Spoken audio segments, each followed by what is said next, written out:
1 November. Shriram जय राम जय जय राम, श्रीराम जय राम जय जय राम, श्रीराम जय राम जय जय राम, श्रीराम जय राम जय जय राम. गीता ही सर्व ग्रंथांची आई आहे. भगवद्गीता ही सर्व ग्रंथांची आई आहे. गीता ही वेदांपेक्षा श्रेष्ठ आहे. वेद हे देवाच्या निश्वासातून निघाले, तर गीता ही त्याच्या मुखातून निघाली. गीतेचा विषय कोणता? गीतेचा विषय म्हणजे मोहाचा नाश करण्याचं तत्वदृष्ट्या आणि साधनदृष्ट्या विवेचन. गीतेची सुरुवात म्हणजे अर्जुनाला मोह झाला. याचा अर्थ असा की त्याला कर्तेपणाच्या अभिमानानं असमाधान उत्पन्न झालं आणि त्यामुळं काय करावं आणि काय न करावं याची शंका त्याला उत्पन्न झाली. गीतेचा शेवट म्हणजे अर्जुनाचा मोह नाश पावला. याचा अर्थ असा की कर्ता परमात्मा आहे हे निश्चित झाल्यामुळं जीवाच्या कर्माचं सुखदुःख संपलं. खरोखर गीतेचं रहस्य सांगावं ज्ञानेश्वर महाराजांनीच.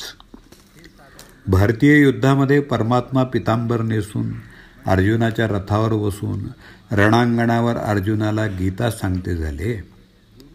पुढं हजारो वर्षांनी भगवंत कपडे बदलून आले आणि त्यांनी ज्ञानेश्वरी सांगितली. ज्ञानेश्वरी ही भगवंताची वाणी आहे. त्यात सांगितल्याप्रमाणे आपण आचरण करावं.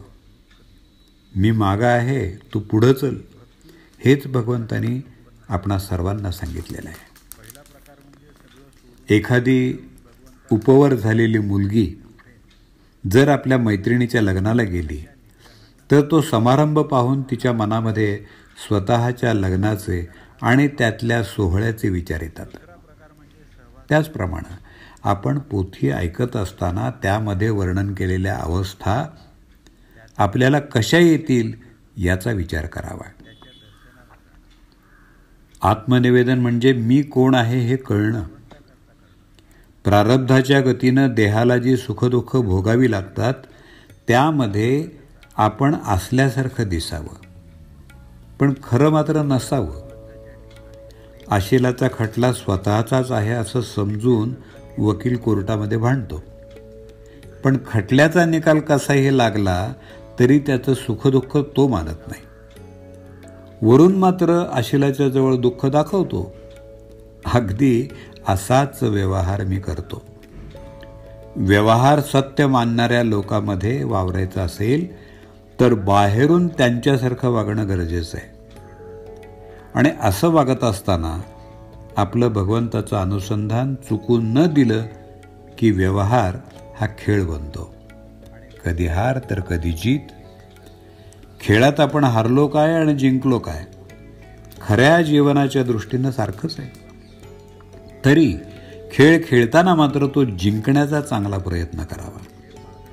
भगवंताचं नाम घेतलं की ही युक्ती आपोआप साधते. म्हणून रात्रंदिवस माझ्या माणसांना मी सांगतो की वाटेल ते झालं तरी भगवंताचं नाम सोडू नका. भगवंताच्या इच्छेनं सर्व घडतं आहे ही भावना ठेवून आपलं कर्तव्य करणं हेच गीतेचं सार आहे. जानकी जीवन स्मरण जय जय राम.